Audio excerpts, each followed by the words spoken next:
We'll see what happens. All right, zoning board, we are live. We're recording. Phone lines are opened. Go for it.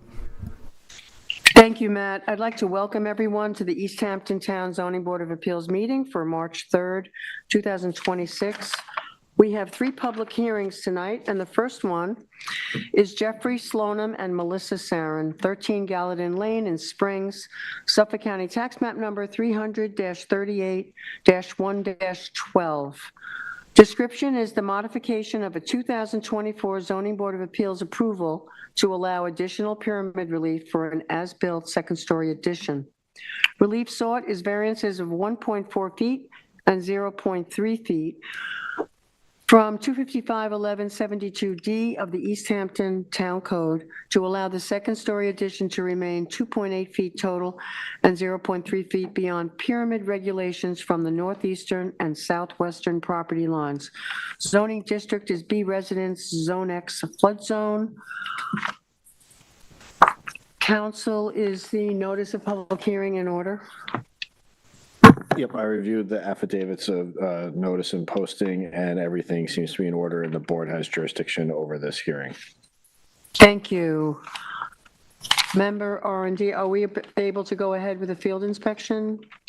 Just need a few minutes. Okay, Morgan, thank you. We just have a little technical problem that we're trying to work out. If you just be patient.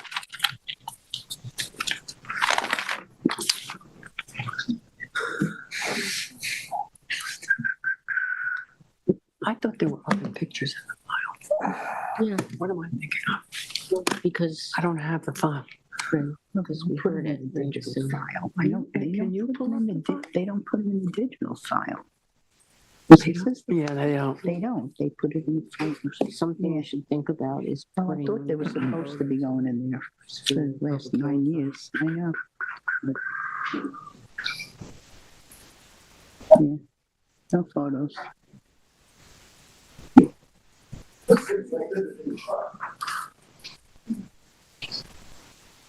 Okay, so you have the memo? You got the memo? Yeah, yeah. Oh, was there an existing conditions in the file here? Yeah. No, I'm looking on, because they put everything back in. I didn't, I don't see one quote there. Go ahead, and if that's worked out, we can always put them in at the end. What do you Yeah. think? I think so. Okay. Okay, Morgan, we're going to proceed, and We may be able to do it at the end. exactly. Is there someone here to speak on behalf of the application? Lauren Wiltshire for Land Planning Services, and I'm also here with David Sherwood, the architect, and with the applicants. But really, this is a Can I swear very, you in? yes, of course. Do you affirm to tell the whole truth and nothing but the truth? Yes, I do. Thank you. Thank you. So this is a modification, a very small modification for an as-built improvement, where, as it turned out, when we did the as-built survey, it turned out that the pyramid variances that were applied for were using the wrong grade. And so with that, we're going to need an additional 1.4 feet of pyramid relief on the northeastern property line. And then we'll also need 0.3 feet of relief on the southwestern property side line. And David Sherwood is here, and he's going to speak to how this came about and also why it's not as bad as it sounds. Thank you. What? Can you, I'll swear you in. Do you affirm to tell the whole truth and nothing but the truth? I do. And just identify yourself. David Sherwood. So as Lori said, this has come about because I used, unfortunately, the average natural grade instead of the lowest point grade reference. And in doing so, the grade on the southern side of the house is about 16 inches, probably higher than the grade on the northern side of the house. And using the average and not the lowest, I ended up coming up with that difference. And I just want to point out something that I'm not sure, a few mitigating, factors that may help in the decision. One is that it's not really a second-story addition. It's always been a two-story house. It just had a flat roof. And what we did is we took the roof off and just put a pitched roof rafter on top of the existing wall. So in doing so, the old roof, the flat roof, was 2x10s, 2x12s. So that was coming in, just imagine this, coming in, sitting on the wall. And then the new roof is coming in with a pitched rafter. And believe it or not, the fascia on the new roof is actually lower than the fascia on the old roof. And so using the vertical metric of measurement for pyramid instead of a cubic, we're actually more conforming than the old flat roof was, which is crazy. But that's one thing that I noticed when I was digging into this to try to figure out, what we needed to do, how to address the situation. The other thing is that the existing house was built. 78, okay, yeah. So it was built at a time when we weren't doing 9 and 10-foot ceiling heights everywhere. Actually, the first and second floor ceiling heights are 7'6". They're not even 8-foot wall plates.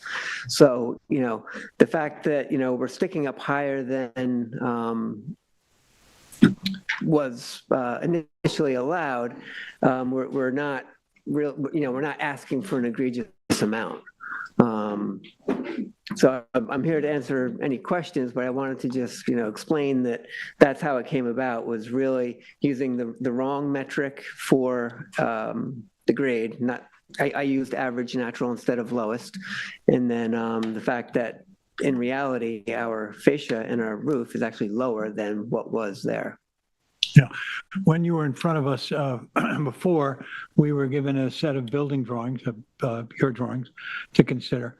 Was the structure that's now constructed following the plans that were submitted at the last time? Identical. And is the first floor elevation the same as what you would propose? First the same floor elevation, same second prints? floor elevation, wall plates, everything identical. All we did was took off the flat roof and put the pitched roof So after. there wasn't a change. There wasn't a change of any of the drawings. No. So we go back and look at those sets of drawings, and we look at what's in the field. We're going to find it the same. Yep. Yeah. It was just that miscalculation of the grade. Thank you. Does the board have any other questions? Yes, just very quickly, I want to refresh from the last hearing, which I remember well. The pyramid piercing, that is it runs the whole roof line? I can't remember. I know it's on the side. The house with the goes neighbor. into the lot. So Right, if we're yeah. running parallel, yes, it's the whole northern wall, as you'll see on the left-hand side of that drawing. Thank you. Thank you. I think, Morgan, are we ready to hear from the planning department? I think it's not Jake's, loading. right? Oh, Oh, for the planning department? Yeah, I can talk. I can't put pictures on. that's okay. Sorry about that. Morgan Slater for the planning department. Do you affirm to tell the whole truth and nothing but the truth? Yes, I do. Thank you. I think a lot of it has been covered. I think what the architect had to say really gets most of the picture. Basically, it's double the amount of pyramid relief that was granted on the from the northeastern property line, and then there's a slight 0.3 foot, I think, additional pyramid from the other property line. The planning department doesn't have any concerns environmentally with the changes. It's really just a dimensional variance request, but if the board has any questions about the history of the lot, I'm happy to answer them. Does the board have any questions? I do not. No. Okay, thank you, Morgan. Does anyone else wish to address this application? Matt, do we have any callers? Let's just check the phone lines real quick. Stand by.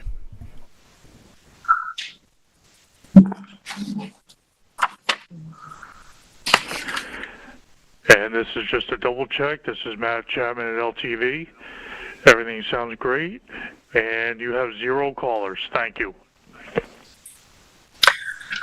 Thank you. We can make a motion to close the public hearing and record. Do you want to leave the record open one day to try and submit your photos? Let's leave it open for one day. Okay, sure. So why don't you make a motion to do that? Make the motion to close the public hearing and keep the record open for 1 day for the submission of your photos. I make a motion to In the keep the matter of- public record open for That's fine. 1 day. And, I'm sorry, With the close submit- Close the public hearing. close and the public record. hearing and keep the record open for 1 day so that we can upload the photos. Do we have a second? Second. Concur. I concur. Thank you. Okay. Just write that down. Just open 1 day. Okay.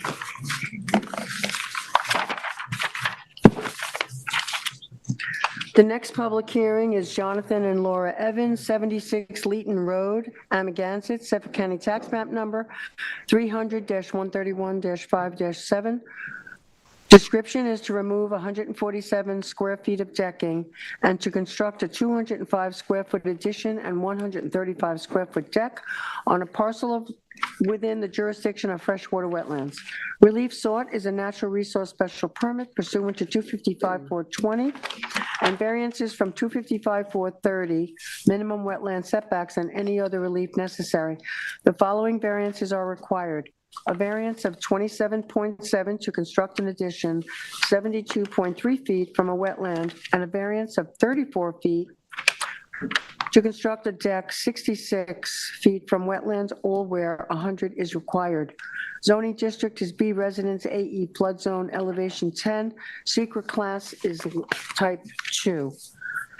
Council, do we have an affidavit of service and posting that's in order? Yes, I reviewed the affidavits notice posting and everything seems to be in order and the board has jurisdiction over this hearing. Member Mering, can we have your field inspection? Of course, thank you so much. Oh, where did it go? Let me get that pulled up for you.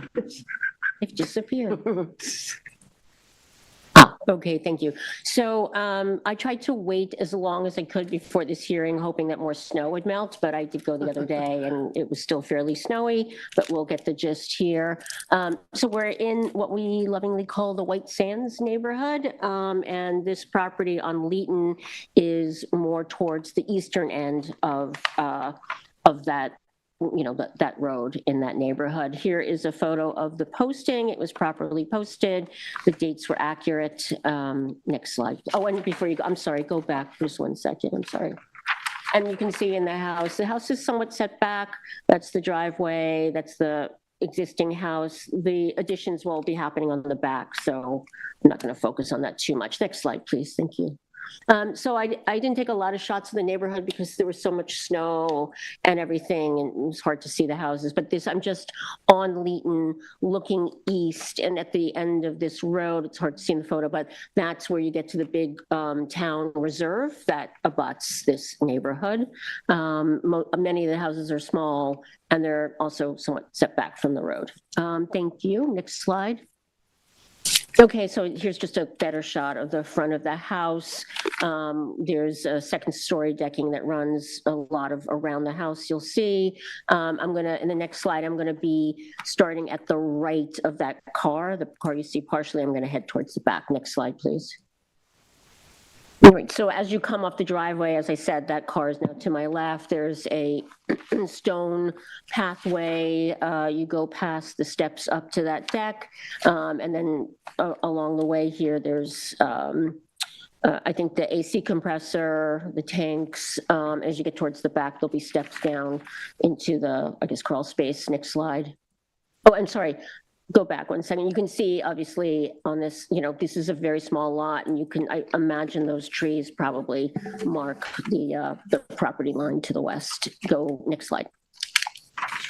So now I'm just about to round to the back, as I mentioned, really still on the same side of that house. There are steps that go down, and you can start to see the deck, the elevated deck that will be in play in this application in the rear. Some of the snow back there had melted, and so as the TAM talks about the conditions of the property, was that prior to this owner buying it, much of the property had been, quote, it said stripped down to the soil. So it's sand under there, but I couldn't really get a look at the whole condition.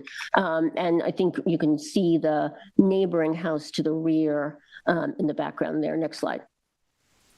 That's it. No, that's not, I sent you others. No, I need the other slides because that really gets to where That's all I received today. I'm going to resend this to you. 5 photos today. No, but it was in 2 emails. I split them up because I really do need to see them. So we can come back. I'm going to resend this to you. May I have a moment, Madam Chairwoman? Well, we'll proceed, and in the meantime, you can forward the photos. Okay, because we want to be able to see Yeah, the 'cause back where. Because the I've been additions to the site, and have Okay. other members been to the site? Yes. Okay. Is there anyone here to speak on behalf of the, okay, thank you. Do you affirm to tell the whole truth and nothing but the truth? I do. Good Just state evening. your name. Oh, sorry, Joel Halsey. Good evening, Chairwoman Severese and board members. Joel Halsey on behalf of Lighthouse Land Planning and working for Jonathan Evans, the owner of the subject property. The project is a modest addition to a modest residence. The proposed addition is only 205 square feet. The project includes the removal of 147 square feet of decking and the construction of a smaller 135 square foot deck.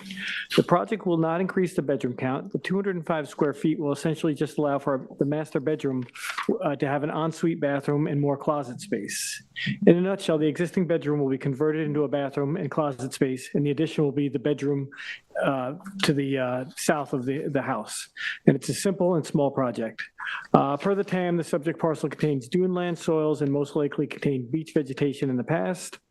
2008 lot inspection notes that the presence of beach vegetation on neighboring parcels had noticed that it was beach vegetation on neighboring parcels, and based upon the available aerial imagery, the subject parcel appears to have been cleared and stripped to the bare soil between 2020 and 2021.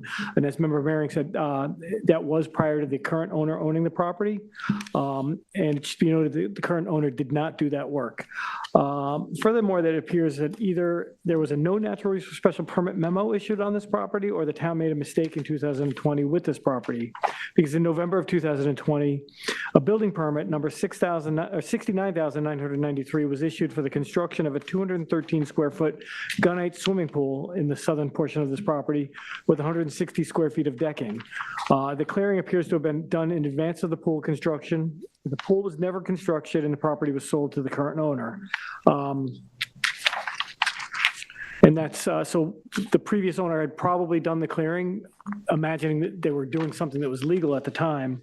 Either, like I said, either there was a no NERSIP letter in place or there was just a mistake in the issuance of a building permit. We are happy to comply with the conditions of the technical analysis memo.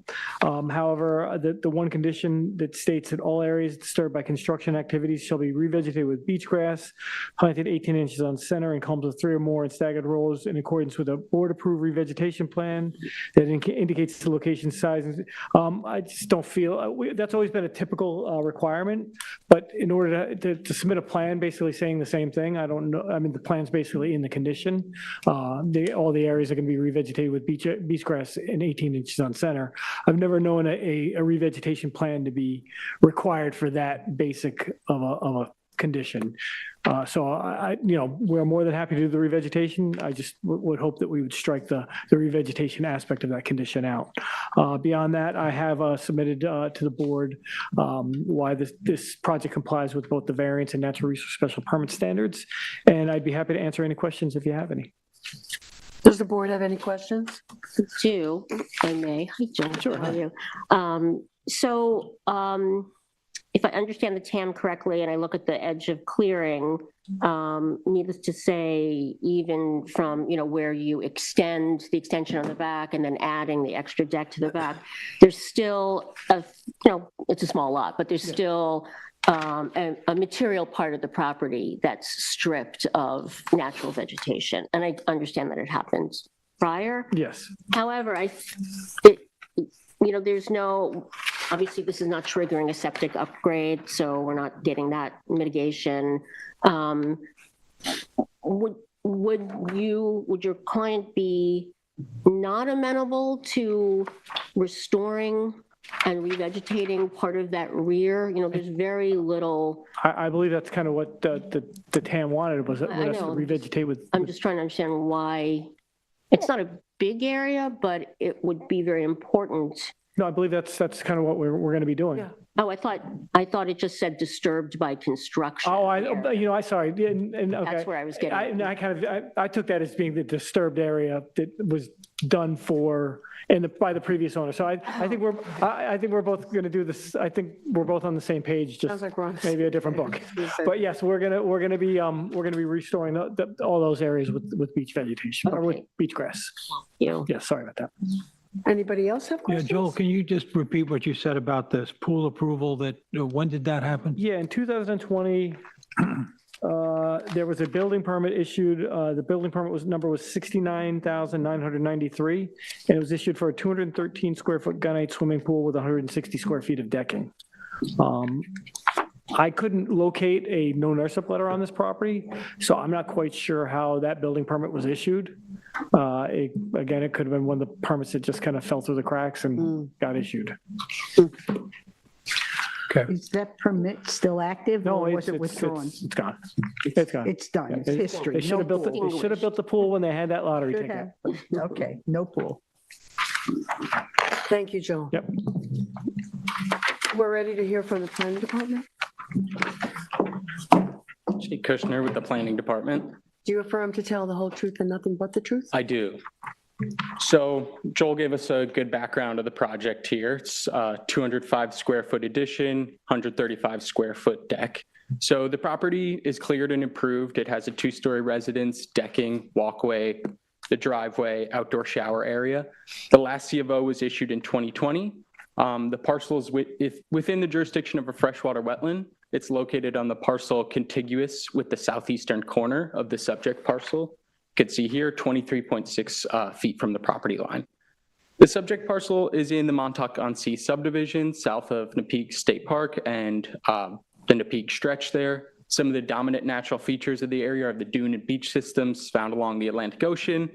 There's a town-owned nature preserve to the east that contains a DEC Class 1 freshwater wetland. This falls well outside of the jurisdiction of the property here, though. The subject wetland is one of very few, if not the only wetlands in the subdivision. It's on a privately owned parcel. It's very small, but contains an assemblage of native species. Cranberry and highbush blueberry likely acts as a buffer to the effects of coastal flooding. So again, it contains duneland soils, most likely contained beach vegetation in the past that was stripped under a previous owner. So the proximity of the wetland is a major constraint on this parcel. The entire parcel falls within Natural Resources Special Permit jurisdiction, and much of it falls within the required 100-foot setback for construction near a wetland. It's non-conforming to the wetland relative to those setbacks, but it does conform to the other dimensional requirements outlined in town code. GFA, building coverage, and total coverage all fall within the maximums allowed by town code. As for potential mitigation, the disturbed duneland area should be naturalized with native beach vegetation to help reestablish the duneland character of the property. The applicant should submit a declaration of covenants and restrictions prohibiting the removal of this buffer and the establishment of turf, lawn, sod, or ornamental vegetation. The addition should be fitted with gutters and leaders to contain stormwater onto the parcel. Project limiting and silt fencing should be used to contain sediment on site during construction, and any duneland soils excavated during construction should be retained on site. As for the building permit, I believe that was issued in error. I'd be happy to answer any questions if you have.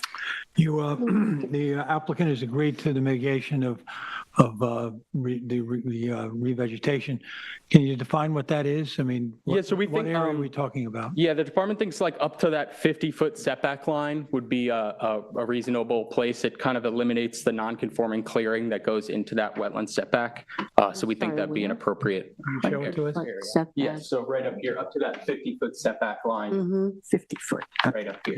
That would provide a buffer to the wetland. From the rear property line, you're saying?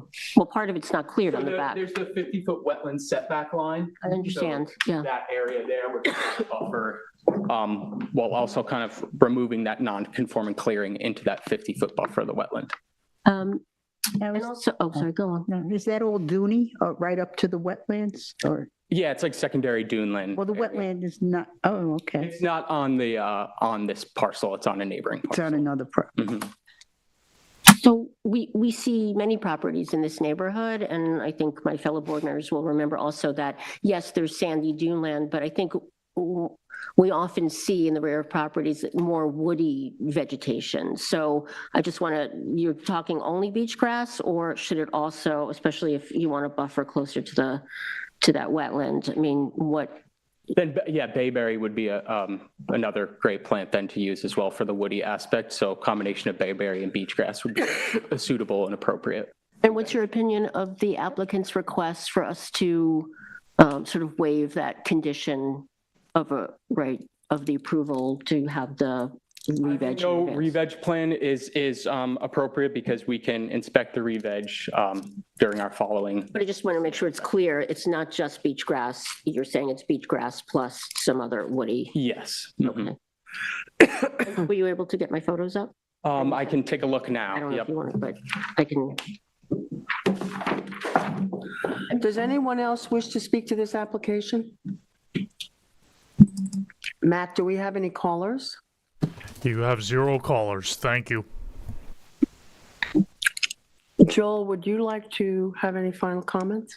You good? Can I just clarify one thing with Joel? Right, sorry, very quickly. I think this is the right answer, but the decking that you're removing is second-story decking, right? And the new decking is obviously first-story decking, correct? I have to double check on that. Okay. No, I believe it was a first-story decking. And part of it's going to be under the, The portion that would be under the new addition is to be removed. Is that correct? No, Portion of the existing deck that no, would be it's under. to the right of no, where, you are correct. It is second-story, second-story decking is right, being. because you're cutting that out. Yes, you And are then correct. that's where the addition is going, and then you're at, so it's not like you're just taking existing first floor decking and replacing it. Okay, thank you. That's all I want to know. Thank you, Joel. Joel, one other thing, we did define just now by Jake defined for us what we're talking about revegetation. Yep. There's no lack of clarity on your No, part. to there's that. going to be woody vegetation and beach grass. All right.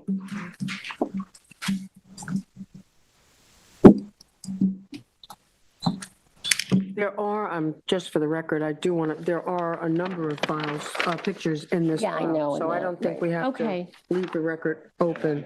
okay. So I think we can So I go, just want to close it? Okay. yeah, I think we can close the public hearing and record. All right, good. In the matter of Jonathan and Laura Evans, 76 Leeton Road, Amagansett, Suffolk County Tax Map 300-131-5-7, I make a motion to close the public hearing and the record. Second. Concur. Concur. Concur. Okay. Our next public hearing is Henry Proto, 835 Montauk Highway, Montauk, Suffolk County, tax map number 300-52-1-10.3. Description is the modification of a 2016 Zoning Board of Appeals approval to allow an as-built masonry staircase and stone wall to remain, to reconstruct fencing, to remove a gravel patio, and implement a revegetation within 100 feet of a wetland. Relief sought is a modification of the zoning board's natural resource special permit and variances determination filed November 2nd, 2016. A natural resource special permit pursuant to 255-420 and additional variances of 47 feet, 50 feet, and 15 feet are needed from 255-430 to allow a masonry staircase and stone wall to remain 53 feet and 50 feet from freshwater wetlands, and to construct a fence 85 feet from freshwater wetlands where 100 feet is required. Zoning district is a B residence zone X flood zone. Secret class is a type 2. Council, is the affidavit of service and posting in order? Yes, I reviewed the affidavit of notice and posting, and everything seems to be in order, and the board has jurisdiction. I did not do a field report. Oh, okay. So we can proceed. This is a continuation. Is there anyone here to speak to this application? Good evening, Madam Chairwoman, members of the board. I was waiting for the committee report, but I realized there is none because we did it Right. on January 2nd. We did We last did it time. already. Right, exactly. So I'm Richard Whalen from Whalen Fowler PLLC. I represent the owner and the applicant, who is Henry Proto, and I am accompanied by David Rhodes, professional engineer from TF Engineering. And David will describe the drainage improvements that are proposed in connection with this modification request. So just a brief refresher, since we just did this about 2 months ago. There was an approval of the existing house in 2016. The house was built in accordance with that approval. It matches what was approved. The clearing boundary of the area of disturbance that was approved in 2016 is exactly what the applicant's done. They basically matched the area of clearing and disturbance in 2016. But what he did is on the northeast side of the house, he built as the hearing notice indicates, a masonry stairway to kind of get up to the side yard that's on the north side, I guess, rear yard, side yard, behind the house. And then there were also some stones. I hesitate to call them stone walls, because that's kind of how a lot of this confusion started. But there are stones, all of which were excavated from the property when the house was being built. An excavation was done for the house and the house foundation. And some of them were used on the north side of the property in lieu of a post and rail fence, which the DEC, which issued a freshwater wetlands permit for the property, had wanted to delineate the edge of clearing. And instead they said, okay, you can use the stone. And then on the western side of the property, where there's this slope that goes downhill towards the neighbor, there are some stones placed in that bank. So there was a determination of the board that I was not involved in 2021. And then there was a modification request in 2022 that I was involved in, which the board basically denied the existing staircase on the north side and denied the quote unquote stone walls. The staircase part of it is pretty straightforward. We understand the board didn't approve that.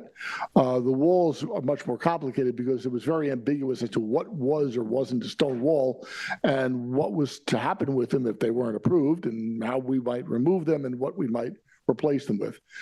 So that's why we made this modification request. And what we've done to kind of induce the board to take another look at it is to, improve the mitigation, if you will.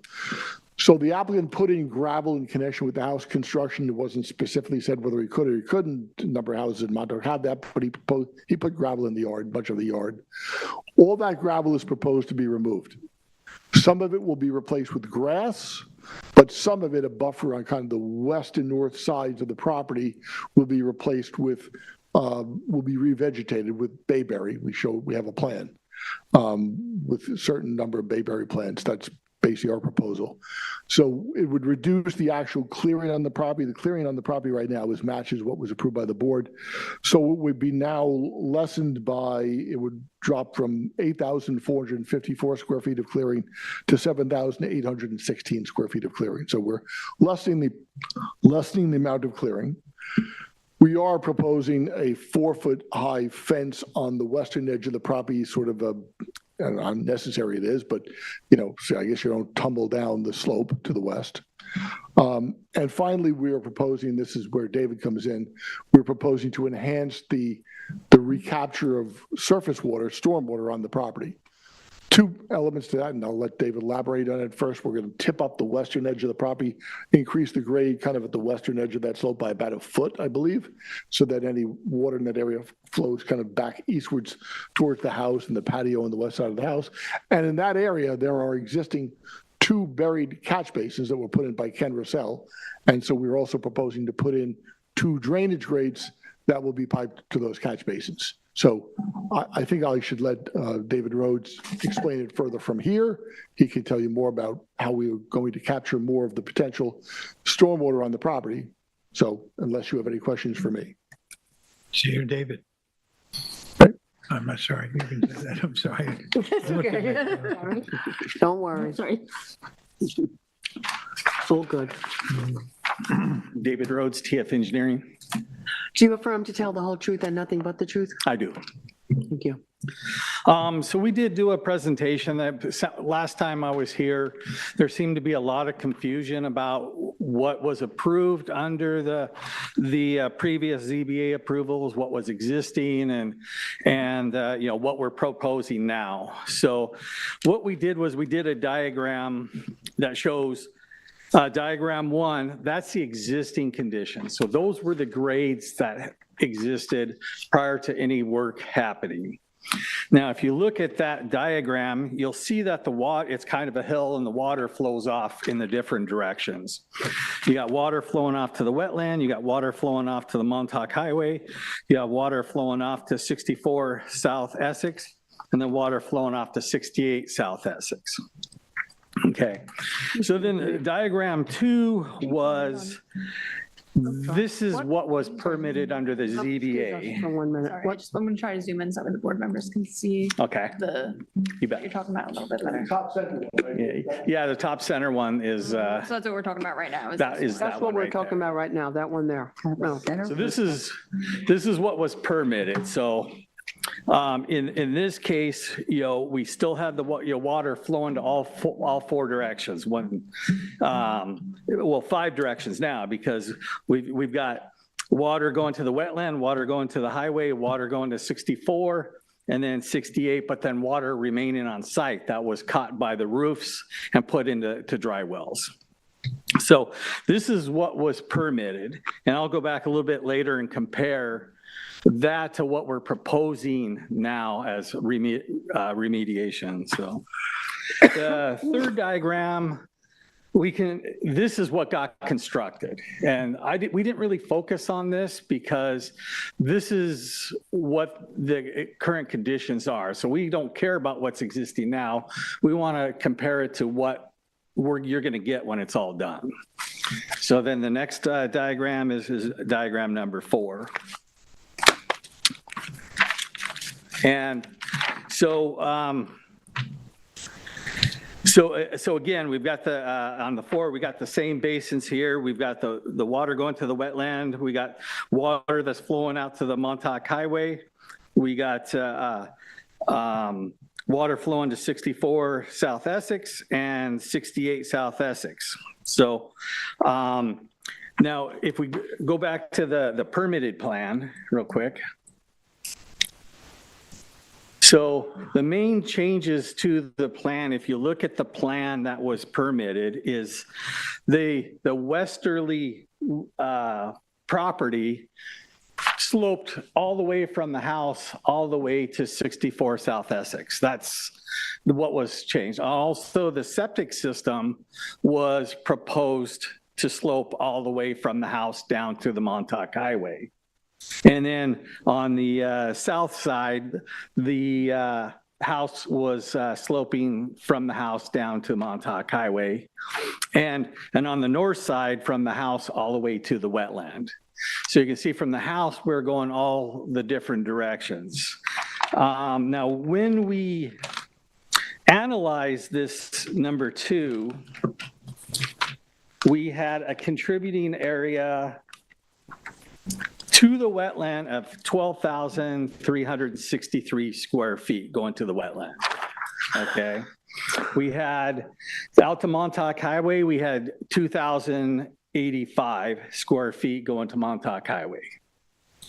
To 64 South Essex, we had 3,503 square feet going to 64 South Essex, and we had 599 going to 68 South Essex, and we had 2,147 that was being captured and put into dry wells on the site. Does that all make sense right now? Okay. All right. Now we'll go look to the remediation. So what are we changing in the remediation? The 2 big changes that we're making are the west side. As Rick said, we're going to slope it down towards the Bayberry, and then we're going to tilt it up. So any flow that's going from the house down towards the Bayberry is going to get stopped by that reverse slope of the Bayberry, right up against the wall. And as that slows down, we're putting 2 area drains that are going to capture it, and they're going to put it into the dry wells that were installed as part of the original design. Okay. The second, Excuse me, are those dry walls on the north side of the property, the ones you're just describing? the west side, right there? Okay, those 2 and two 3? there. Yeah. There's 3 dry wells on there. There's one in the driveway, dry well 1, and we got dry well 2 and dry well 3. So dry well 1 takes the driveway, the dry wells 2 and 3 take the roof drains. Okay, so on the proposed revegetation, 2 and 3 are going to take the roof and this westerly drain. Okay, so the 2 things that are changing are the grading on the west side, plus instead of sloping the sanitary wall down, that was built level. So now that no longer runs off the property. Whatever lands there infiltrates into the sand and goes in. So that reduces it down. So when we look at the revegetation plan and we look at the numbers, as we said, the approved plan going to the wetland was 12,363. It was 11,118 square feet during the revegetation. So that got reduced by about 1,000 square feet. Okay. Going to Montauk Highway, it was 2,085 feet. And now it's reduced down to 1,293 square feet. The big one is the west side. That was 3,503 square feet. That was flowing down to 64 South Essex. Now the only thing going there is anything downhill of the wall, and that's been reduced to 912 square feet. No change to 68. There was no grading on 68 South Essex, so there's no change in contribution. And then what was 2,147 square feet being retained on site under the approved plan, we're now capturing 6,775 square feet and putting it into dry wells. That corresponds to the 216% that you talk about? That's the 216% increase of retained water on the property. And so we did do it in the last page. You know, the reduction in area contributing to the wetland was 10%. The area going to Montauk Highway was reduced by 38%. Going to 64 Essex was reduced by 73%. And no change on 68. And then all that reduction going other places was now captured on the property for an increased retention of 216%.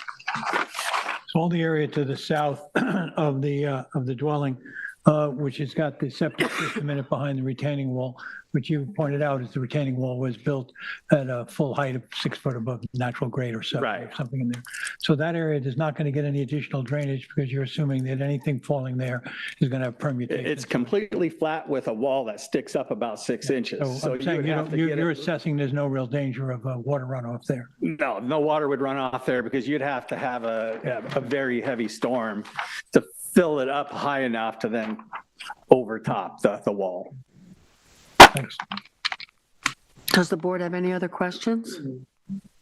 I guess maybe just to have the applicant or agent address this, because this came up in the first part of the first hearing, and I'm just trying to wrap my mind around this. So if I'm comparing, I'm looking at diagram 2, the permitted plan, surface flow, and then diagram 3, the post-construction. So as you say, the clearing line is basically remains in the same place, right? But if I'm reading this correctly, you know, what happened because of these stone walls, sorry, whatever you want to call them, right? The topography of this property has been very altered, right? Because if I look at 2, it was supposed to still retain a whole lot of the topography and the slope. And now we have these large flat areas, not just the one in the front, but the one in the rear. And so can you address that? Because, you know, this was an NRSP application and maybe the clearing was expected, but it's just like a whole other property now. Yeah. So I'm first of all, Richard Whalen again from Whalen Fowler, PLLC. So I understand Member Maring's question. I wasn't involved in the application when it first started back in 2000. Well, it was going on for several years before it came to hearing in 2016. And The focus at the time, I know this because I got involved sometime during that year. The focus was always about the size of the house. There was a dispute between the planning department and the applicant about the house size. And everybody was focusing on that, the GFA, the gross floor area of the house. And I think what happened is in the course of that focus, and eventually, I guess there was sort of a compromise, that's what the board approved. Nobody, and I mean on the applicant side, the zoning board side, the planning department side, nobody paid attention to a lot of the details. Was it practical? Was it sensible to have this steep slope running downhill in all directions from the house, including where the septic was supposed to be installed? Obviously, the applicant wound up filling a good part of the west side of the property, west of the house and west of that covered patio, none of which was really discussed by the board at the time, but wasn't, strictly speaking, it wasn't approved, nor were these walkways to get to the house. I mean, for example, on the north side of the house, we have a propane tank and propane inlet pipe, which you have to, in the absence of the stairway, you'd have to go up, the propane guy would have to go up a very, very steep slope to get back to where the propane inlet pipe is. And actually on the south side of the parking area too, there's a stairway going to the south side of the house that was never approved by the board either, even though it's within NRSP jurisdiction. So a lot of these details were just kind of overlooked. The applicant got building permit. They got a building permit for all the stuff. And it was built as it was built. So all I can say with that is I think there was a lot of stuff that in retrospect should have been examined more closely, by the board, by the applicant, by the planning department. The focus was elsewhere. So I want to ask a question about something you said earlier tonight. You said that the approval that they received in 16 for the amount of clearing on the property is exactly what we see now. Yes. Is that correct? Yes. So Well, actually, you'll see it on, David has overlaid it on his plan, the outline of the clearing. Yeah. There's a tiny sliver where the parking area is, very small, where the parking area is just over the approved clearing line. You'll see it's a straight line with a angle in it. On the northwest side, where part of the quote-unquote stone wall is, the applicant did even clear to the actual limit line. So yeah, he's very, very, very close, and actually slightly under the allowed area of disturbance. So we've had a long contentious conversation about stone wall, whether it's a stone wall or just a retention of some sort. When I'm standing on the west side of the property, I'm looking at what I have to call a stone wall because the grade drops so dramatically. The list of stones that progress their way up from the parking lot along the north side are just a list of, just a row of stones. Well, yeah, in most cases, just a single And you've already said that they were approved in replacement for a split rail fence. by the DZ. But dealing with the west side of the property, what I want to make very clear now, I want you to make clear to us, is that that wall that we see running there, which was not approved, but exists, is running along the approved clearing line of the lot. The approved clearing line ran to the property line, and the wall is actually to the east of the property line. And if you go to the edge of that wall, you'll see a deer fence. The deer fence is on the neighbor's property. That's Kathy Beckman's property, I guess. So yeah, can I just point out here? Sorry, I'm sorry. I was just pulling up the approved survey. I faked you out. Sorry, there you go. That's the clearing, the approved clearing limit line. That's see this right here. And then right along the western property line and pretty much along the south property line too. And then you can compare, you can look to the right. And on one of David's drawings, I guess he showed it again on drawing 5. He kind of overlays the existing and proposed improvements with that, yeah, and you can see. The only place they transgressed was a little bit right here. But here and here did not go to the clearing. Right. Thank you. The fence you talked about being placed on, I guess it's on the retaining wall for the septic? That's the existing retaining wall that was and that was actually approved. You could actually see the retaining wall. I know the retaining wall, but I'm saying is that you'd mentioned earlier tonight, and it's been mentioned in past hearings, that you're agreeing to add a fence at the top of the wall to keep people from tumbling over. There's a fairly good sized drop, not there, but out on the, out there. That's. I believe the fence on the retaining wall is already there. No, it's not there. Not yet. The building department, Yeah, the building department wanted it. the building department has said that it has to be put there. Okay, that's my point. I was But we're wondering. actually proposing one here as well. Okay, that's my point, is that your discussion is that This one one. was already present, but maybe it's not. Yes, we would propose. My only point was going to be that the other one would be required as a condition of a C of O, rather than, you offering it as some sort of mitigation. Yeah, around the retaining wall for the septic, the building department, because of the drop off, Yeah. has already said that a fence has to be installed. I didn't see it, it's not in the place, right, is it, Terry? It's not in place yet. No, I walked over there. I walked over, it's not in place yet. It may be required. I but can't it's not. remember right now. Yeah, no, it's not on top of the wall. That's okay, it's a different issue, really. Right. Can you, I'm sorry, go ahead. Can you remind me, I've lost track a little bit, I'm sure it's in somewhere, where there are scenic easements over this property or? Yes, yes. Should be shown on the survey. Yeah, all right, I'm on the It's on the diagrams survey. here, so it's just not shown, right, yeah, Yeah. okay. Yeah, there's a substantial We scenic discussed easement on the them northern last part of the time. property. Yeah, we didn't discuss, did we discuss widening them at all last time? Hearing, no? I just can't remember, okay, We're not going to be going to that area, so, okay. There's no I next. guess they set it at a 25-foot setback from the actual line, right? No, thank you, Rick. I think it's time to hear from the planning department. Thank you. Morgan Slater again for the planning department. So in reviewing the lengthy history on this lot, prior denials were issued largely because of the concern with runoff on this lot. So I'm kind of just going to rehash, some of the conversations that we've had.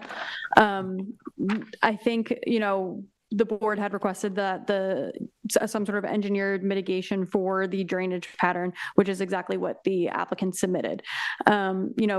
I'm not an engineer, so I, take everything that I say with a little bit of a grain of salt.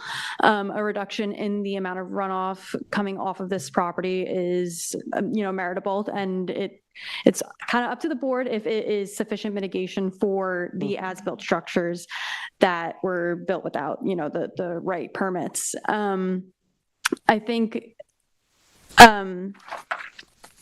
it's the same amount of dry wells that are amount of dry wells isn't changing. It's just additional drainage that is being installed to actually correctly direct the stormwater into those dry wells to retain it on site. I think David Rhodes did a good overview of, the work that he provided to you guys. I'm happy to answer any questions the board has about the history or any concerns that you have with the mitigation. The planning department doesn't really have any objection to what is proposed at this time. So the only thing No objection to the proposed mitigation. Yeah, the only thing I'm going to ask for, and I don't know if 2 weeks would be sufficient, but we do have a town engineer that we can give this drainage calculation plan to make sure that it's sufficient mitigation, and I'd like to have his opinion in the record as well. So I am going to ask that the record be left open for at least 2 weeks so we can have a response from him. Okay. Oh, one thing that I want to add that I did not put in my memo to the board, because I did add some additional recommended conditions of approval if an approval is granted.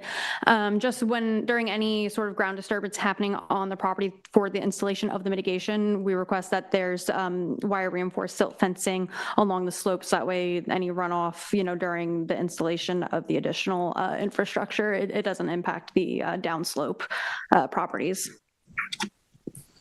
Thank you, Morgan. Anybody have questions for I just Morgan? want to ask more because of David, if it's all right. Thank you. The existing, we're going back into existing dry wells. We're not adding any dry wells. That is correct. Usually when you design dry wells, there's a lot of extra add, because they only come in certain sizes. So when you need this much, but then there's extra. So we were able to accommodate that with what was already out. I'm going to ask the question, do we know that these are 4x8s or 4x4s? Yes, we contacted Rizal, who went back in the receipts of what they sold them and what they installed and told us exactly what was installed out there. Okay, so I just want to make sure that, because we're not going to have a second review of this, you're comfortable with the size of the existing existing dry wells because they're going to be taking a lot more capacity than they were originally planned for. Yes, but it is also grass, which doesn't take, grass is used usually at 0.2 coefficient versus 1 for like pavement or road or roof. So it's while it is more drainage, it's a fifth of what it would be if it was roof.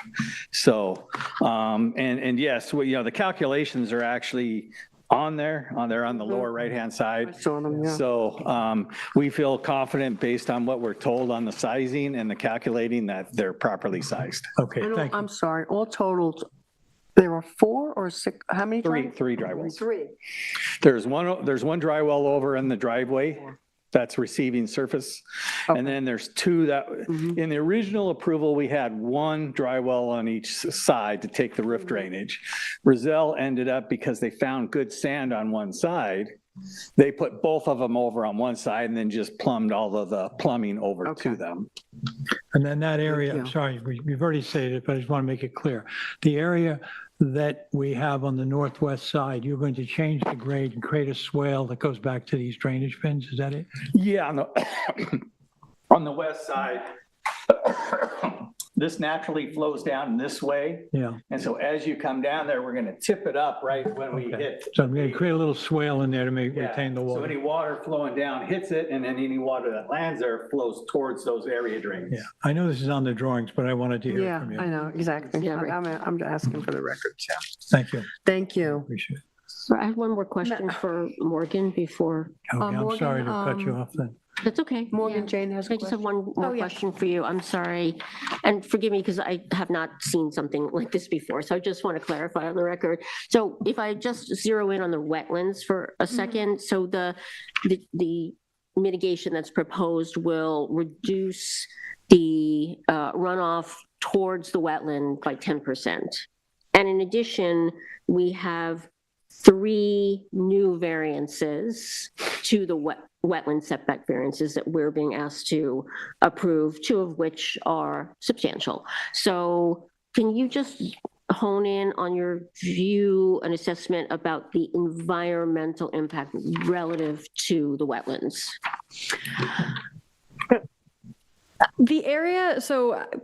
The area where these structures are now, the closest being the rock wall and then the stairwell, they are in areas that were proposed to be disturbed. I think that the largest impact to the wetlands from the project is mostly the significant regrading that happened that impacted the runoff pattern. We now have engineered mitigation for that runoff pattern that was a result of this work. The engineered drainage, it's saying a 10% reduction in the surface water runoff into the wetland. But as David Rhodes mentioned in his report, a lot of it is going to be percolating back down to the groundwater. I think that something that to keep in mind with any development is just a cumulative impact of it with other development that's happening in the area. Montauk has poor drainage generally. All development in some way has an impact on the runoff patterns in a neighborhood. If there's wetlands in that neighborhood, those wetlands aren't impacted. The goal is to mitigate that runoff as much as possible. And also, for the record, that's why we're going to be asking for an analysis by our town engineer. He would be the person that would be able to answer this question. Yes, so he would probably do He's a an little bit. engineer. Yeah, he is an engineer, so I'm doing the best I can. But when it comes down to That's why we'll formulas leave the and record runoff, open, it's the important thing about this is the runoff on the property. And then on the vegetation, so proposed is grass and sun bayberry. Have we seen how much of this bayberry buffer there's going to be, or do you have any thoughts on revegetation? I think the revegetation is an improvement. It is the the proposed clearing limits are going to be less than what was approved back in 2016. So it's an improvement to the environmental conditions on the lot. We're happy to see woody vegetation with, corresponding with the correct size and spacing, the quantity to that. I think we do need a little bit more detail on the revegetation plan before it's implemented. That was one of the conditions I think I recommended in the memo. So just a little bit more detail to that, but the Bayberry area should have mulch beneath it. It shouldn't be grass beneath the Bayberry area. And then the gravel is going to be removed, and anywhere that's not revegetated with the Bayberry is going to have grass. Thank you, Morgan. Matt, do we have any callers? You have 0 callers. Thank you. Rick, would you like to make a closing statement? Yes. Richard Whalen again for the applicant. Just to deal with a couple of things. First of all, on the revegetation plan, if you want anything more than what we've submitted, I guess you should let us know that now, but we have indicated the area that would be revegetated, the number of bayberry, the height of the bayberry is planted, which is 24 inches, and yes, there would be mulch under them, not grass. Right now, there is approximately 1,852 square feet of gravel on the property, on the yard, all of which would be removed. The revegetation area, according to my figures, is approximately 638 square feet. That's the bayberry. The total clearing, as Maureen just indicated, the total clearing on the property will drop. She didn't give the number, but I gave it earlier, from 8,454 square feet to 7,816 square feet. What else? A question by Member Mehring. In terms of the reduction in runoff, that 10% figure, that's a reduction in the amount of surface water runoff. Right. Remember, though, that what goes into the catch, into the buried, catch basins, dry wells, that will eventually recharge into the groundwater. So we're not anticipating that there's less water flowing to the wetlands. It just won't be flowing overland to get there. And finally, with regard to, your desire to have the town engineer weigh in, we're confident in David Rhodes' design and his calculations, so we have no objection to that. Oh, thank you. Thank you. I appreciate Sorry, that. Could you just repeat that total clearing number you said? The total clearing 84 numbers, to what? they're moving from 8,454 square feet now to 7,816 square feet. So it's a decline of more than 600 square feet. Well, actually, I believe it's the same as the amount of Bayberry, the 638. Thank you. Okay. Thank you. So who did you? Okay. Yeah. So we're going to leave it open for 2 weeks. For the town engineer. Okay. I'd like to make a motion in the application of Henry Proto, 835 Montauk Highway, Montauk, Suffolk County Tax Map 300-52-1-10.3 to close the public hearing, but leave the record open for an additional 2 weeks to allow for the review of the TF Engineering drainage plan by the town engineer. Second. Concur. Concur. Thank you. Thank you. Okay, moving right along. Next, we have our work session. We have a post-hearing decision. Put my glasses on. 186 OMH LLC, 186 Old Montauk Highway, Montauk, Suffolk County Tax Map Number 300-87-3-19. Description is to demolish an existing residence and construct a 3,137 square foot two-story residence with basement, 348 square feet of decking, 743 square foot stone terraces, a 583 square foot detached garage, basement, sanitary system, and a new driveway on a parcel of land within the town's jurisdiction of Coastal Bluffs. Relief sought is a natural resource special permit pursuant to 255-420 of the town code. The residence has been proposed 78 feet from the crest of the coastal bluff and more than 200 feet from the bluff toe. Zoning district is A residence, Zone X, flood zone, secret class, type 2. This was Terry. Member Berger, will you begin the deliberation? Yeah.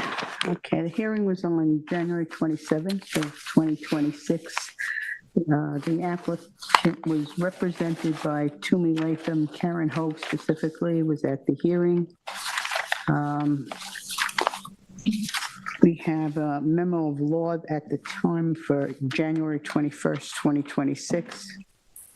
The surveys that we had at the hearing were dated 2/12/25. It included a survey of the current conditions, a site plan, and septic. Didn't call it septic, but it was other things that related to the septic on that survey.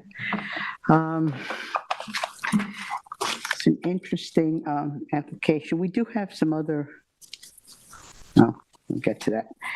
We did,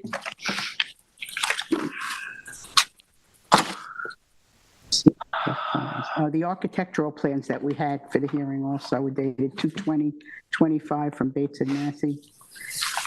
And construction protocol, the hearing was left open for construction protocol, which we did receive on February 18th of 2026. Yes, this application, they were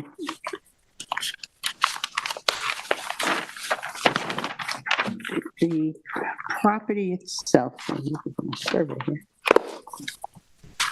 The property itself has existed and is outside of the range necessary for a bluff toe variance. It's greater than 200 feet away from the toe of the bluff in this area of Montauk. And the NRSP jurisdiction in this area is for 100 feet, up to 100 feet away from the bluff crest, which is noted on the survey at the 55-foot contour line.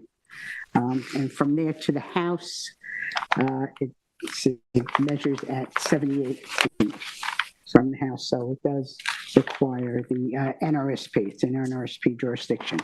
Most of the house, a lot of the house is not in jurisdiction.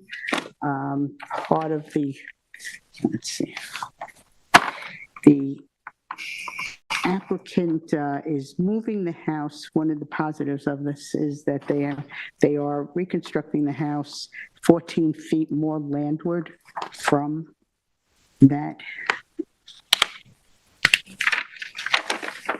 The bluff crest that's noted, and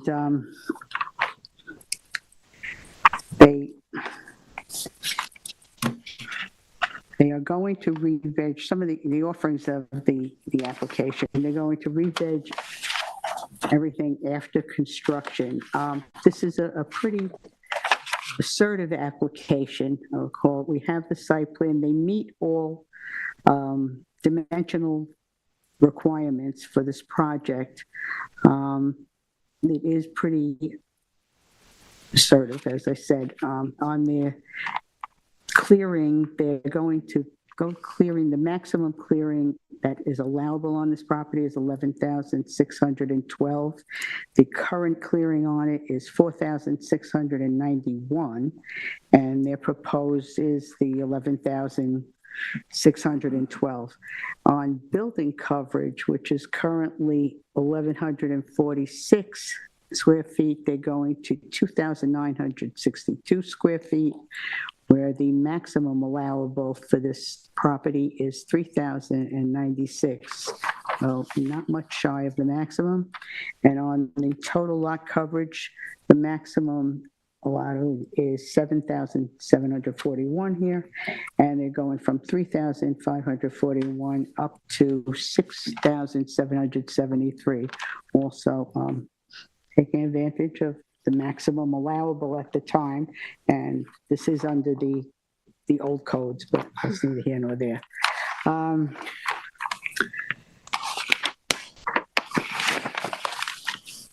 The application, well, we got the construction protocol. There's a lot of grading on this application that is outside of any jurisdiction, but they are going to do a lot of regrading. They're going from, I believe it's a 2-bedroom house today to 6 or 7 bedrooms. They provided the construction protocol. Much of this application is revolving around the construction protocol because of the regrading that's being done and the care necessary to have this project happen, have the construction done. They did submit a very thorough construction protocol. In my review of it, and I'm not an engineer either, it looked very good to me. I have a couple of comments to make on it. One thing during the hearing, I think the architect, when we were talking about someone, I believe the chair came up with a question about the revegetation and how it's going to hold the hill and hold the grading. And the applicant's architect, whose name I have here somewhere, explained that they were going to be using this Celtec system. It's a plastic system, and they submitted a file that we do have in our record of how that works. It was Aaron Weil from Bates Massey, I believe. And that he said it would be reflected in the construction protocol. One thing, I did not see any notation of that happening in the construction protocol. Yeah, it does. It was there where? I've noted it here. It's under slope stabilization, page 22, item 2.4.15. All right. And we do have the other file for it. Okay, thanks.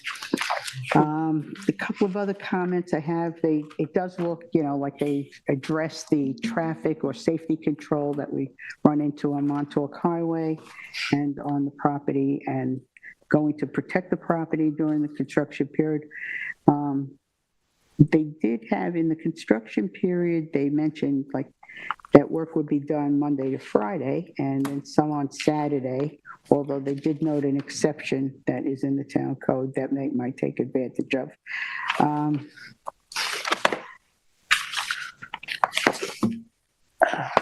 we go. The other thing I did want to note about that is in page 11 on the construction protocol, 2.2.6, they have under material storage, they have anchored top is recommended, and I think that should just be required rather than recommended in it. Overall, it does look to me like they have covered this application quite nicely.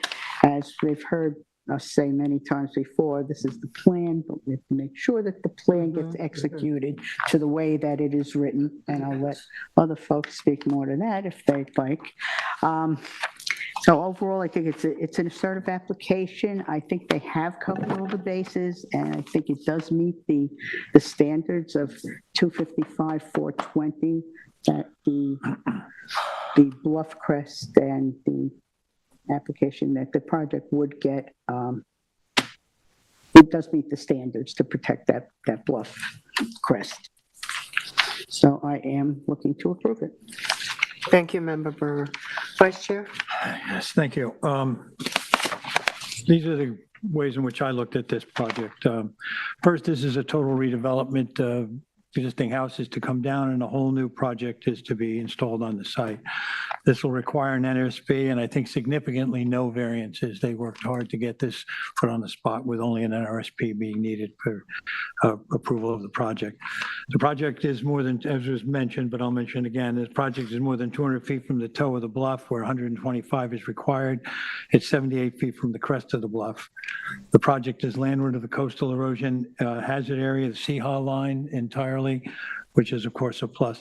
184 and 188 are two structures that sit seaward of this house, this parcel at the top of the bluff, and both of those projects, 184 and 188, received previous approvals for those projects from this board. I think it was 188 was most recently done, was before the board only 4 years ago, and that project is complete. They both sit on the seaward side of this project at 186. The new house represents a retreat and will be set 14 feet further landward from the crest of the bluff. We're always looking for that. Any potential retreat is always a positive. The new structure, while greater in GFA, is not as tall as the existing house, so it shouldn't be a problem for anyone looking to consider what kind of obstructions there were inside. The existing house is actually taller.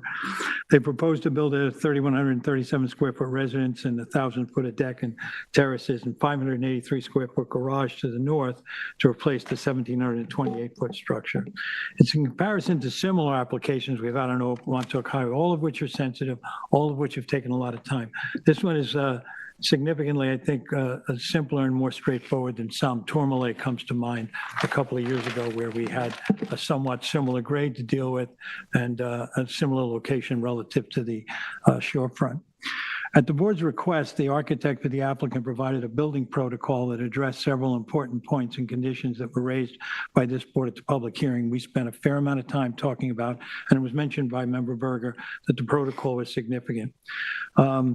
From the protocol, related issues raised by the board at the public hearing were all to be discussed. I'm not going to quote from there, but I want to point out, as was just mentioned now, several places in there with things that we raised that day were addressed in the protocol. Page 3, item 1.2, confirming the location of the top of the bluff. They got that from the Rayner Group memo of February 4th. Pages 4 and pages 7, items 1.4 and 1.7 deal with listing stormwater management objectives. We worried about what happens to the water that's coming down. How are we going to control it? Page 9, item 2.1, parking, loading, and general access. This was also addressed by Member Berger. We have to worry about the conditions at the highway. How do we unload? How do we park? We discussed that night. Page 9, item 2.1, parking, loading, and other, I read the general access. Page 10, item 2.2.2, and items on page 11, items 2.2.6, material storage and stockpiling. Where are you putting all this material? It's a tight lot. We don't want to see it out in the road. Where is it going to be? Page 14, item 2.4.2, demolition and sequencing. We brought up sequencing in that. Do we remove the house? Do you start the garage first? No. They're going to do the house, work their way northward, use the garage area for storage. That was mentioned in the protocol, which is something we addressed that night.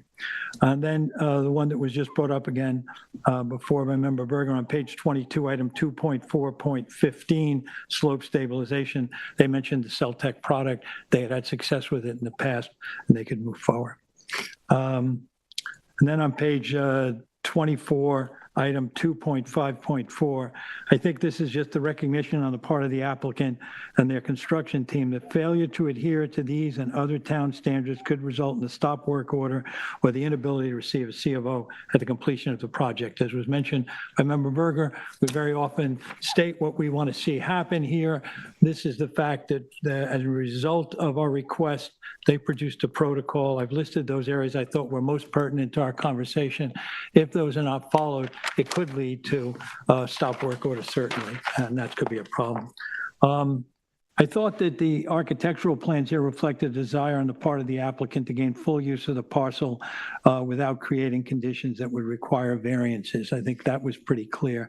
As a result, the planning department does not anticipate any significant environmental damage. That was a direct quote from Brian Frank, who represented the town on this. The proposed structure, I believe, is in character with the current architectural state of the neighborhood. It's a flat roof, but so is 184 and 188, which are immediately juxtaposed to it. The same building and landscape team, the night of the thing, I asked if there was a builder. There hadn't been, but now in the protocol, it mentions that the builder is men at work and that the landscape designer on this and the landscape installer will be James Grimes. That's the team that worked on 184 and 188. And I think that the fact that that same team is in place, hopefully an understanding of the sensitivity of the project already exists within the team, and we can rely on a certain amount of surety in that area. Overall, I feel that this was a thoughtful plan and response to the demands that the town might propose for the project, and I feel it does rise to the level to approve an NRSP. When they come in front of us, we're always looking for applicants to come before the board, having considered the code restrictions to regulate construction and development here in town. This is one where I think it was done. I think there's a lot of opportunity on a small constricted lot and a larger structure to have gotten themselves looking for variances. We're not being asked for variances. We're asking for an NRSP at a house that's located further from the bluff than two existing structures. And I think we always expect all projects to consider the impact they may have on the environment and the neighborhood. I believe that this one does address that. I think therefore that this project is one that I don't have a problem approving, and I'm going to approve it in entirety at this time. Thank you. Member Mary? Yes, thank you. So the applicant, has designed this so that the new development shifts 14 feet landward, I think, of the existing structures. And they also said they're trying to preserve, they're not moving even further back. I believe they said because they're trying to maintain and preserve the more mature woodlands that come off of Old Montauk Highway. And they also did say that they've tried to limit the height above natural grade, and they asserted the structure will, quote, hug the landscape. So I appreciate those three elements. However, I also agree with Member Berger.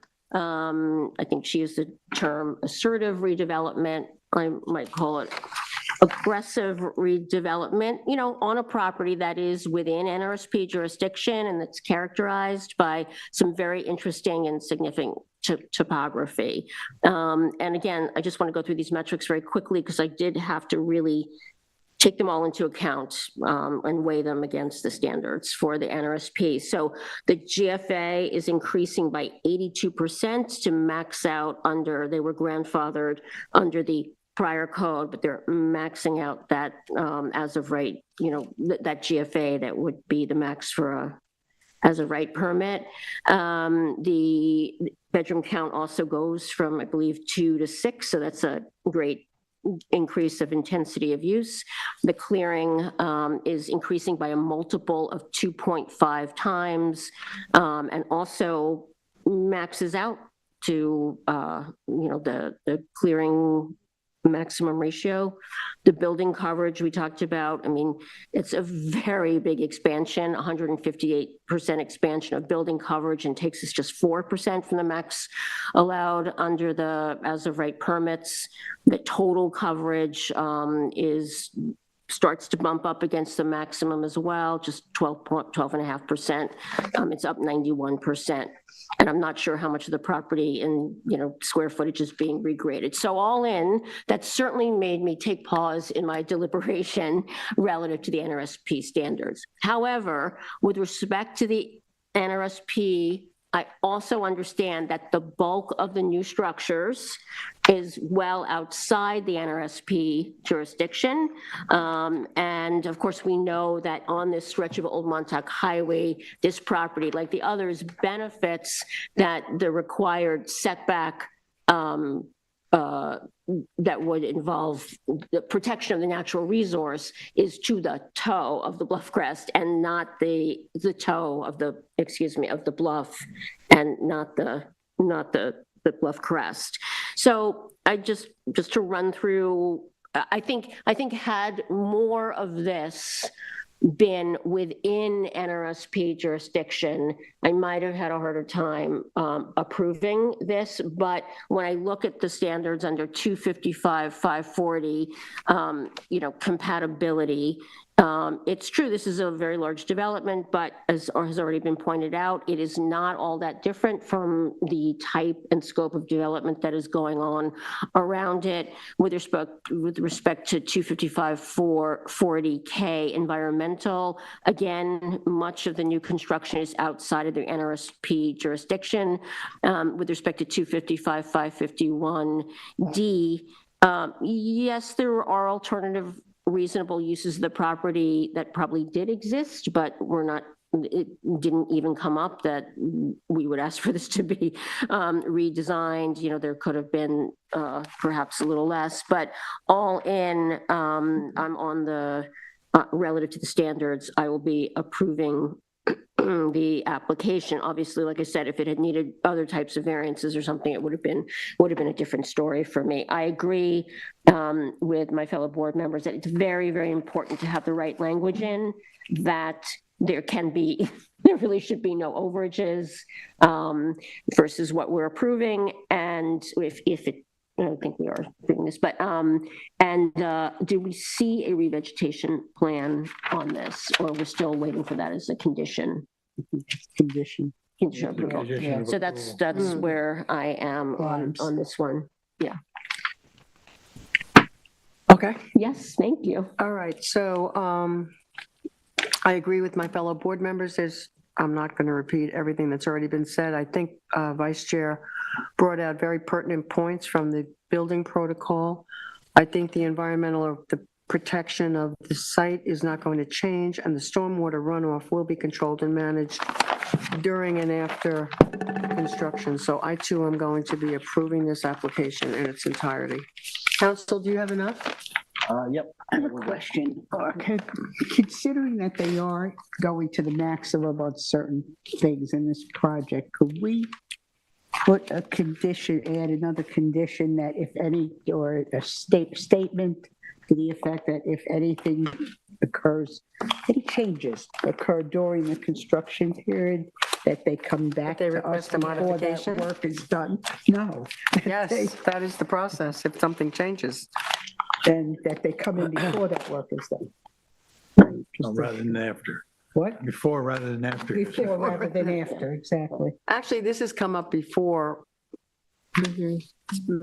Terry, you'll probably remember this, where there was a discussion about actually adding language in our determination that states if there are any modifications. We've had this conversation. We did that. That the applicant know that they have to go through a process and come before us for approval. So that might be something we talk about, making standard language in our decision, because, I mean, some people may not know that.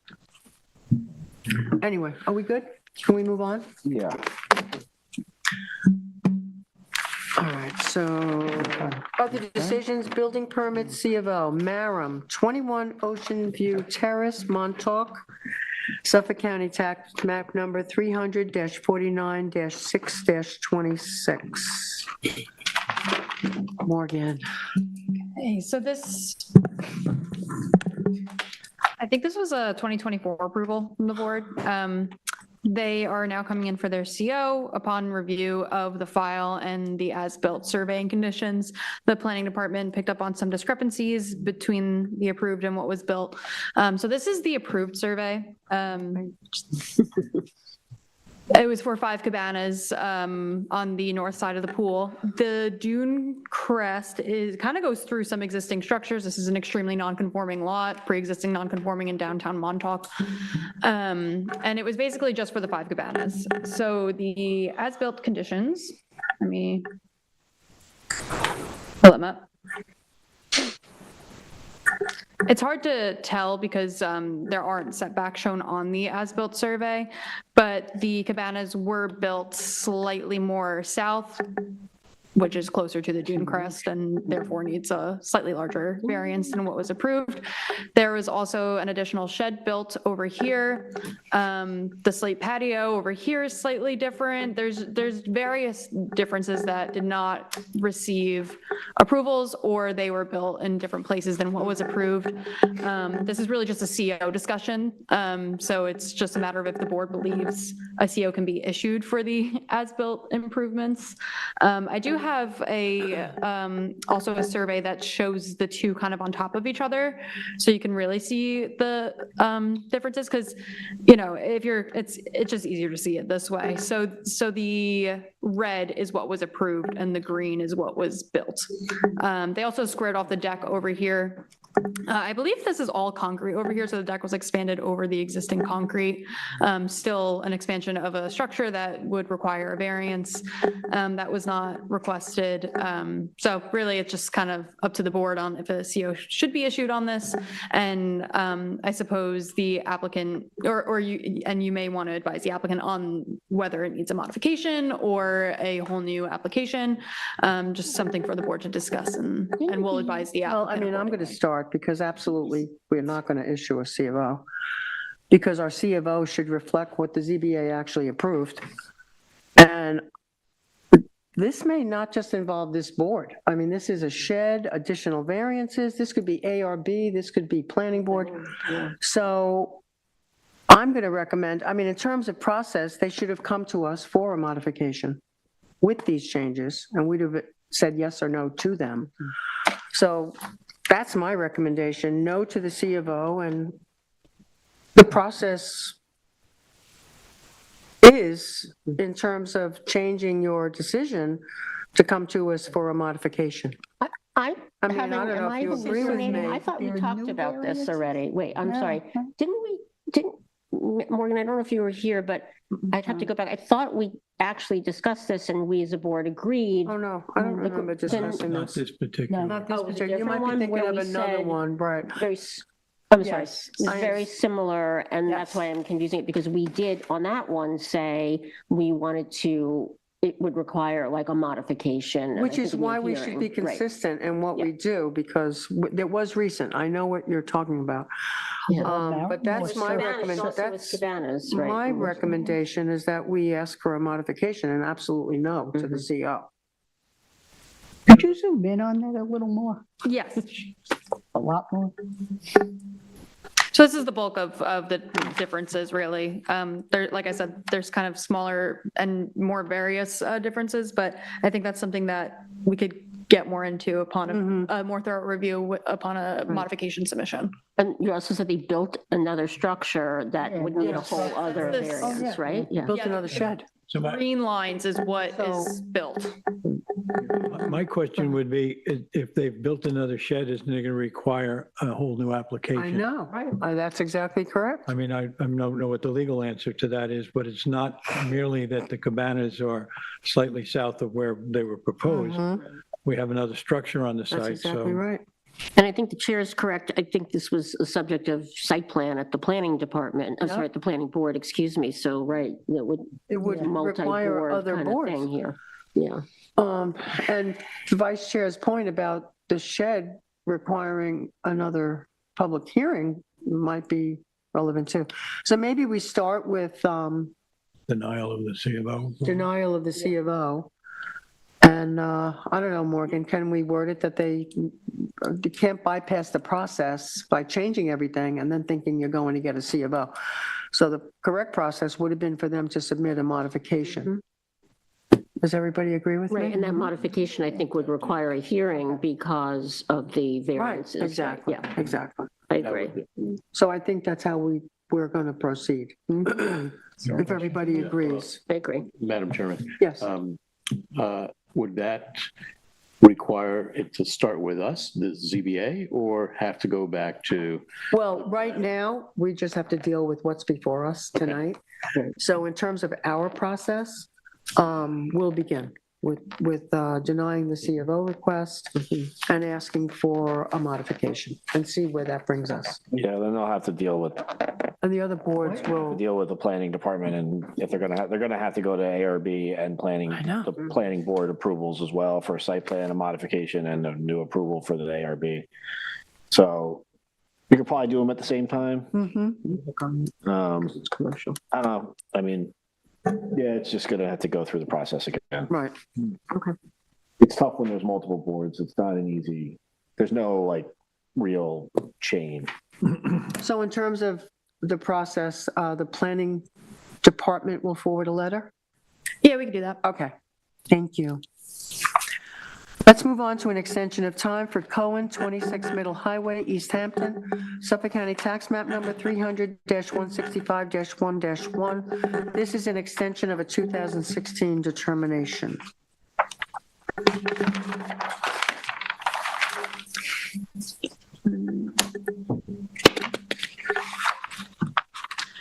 Tyler prepared a memo for this one. The original approval from 2016 was for an existing garage that needed some dimensional variances for setbacks. This is just an aerial of the lot. I believe this is the garage that got the relief.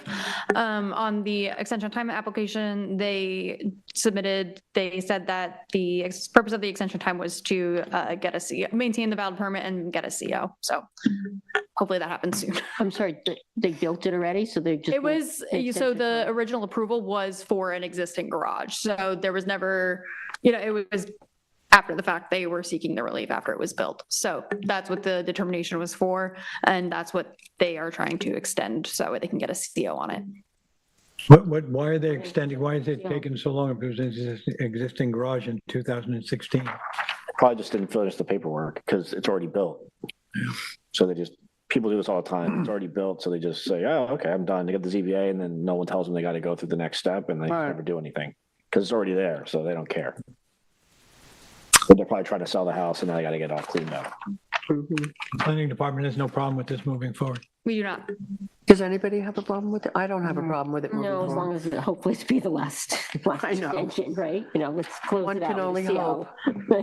Okay, so in the matter of the application of Cohen, 26 Middle Highway, East Hampton, Suffolk County Tax Map Number 300-165-1-1, I make a motion that we approve the extension of time. Second.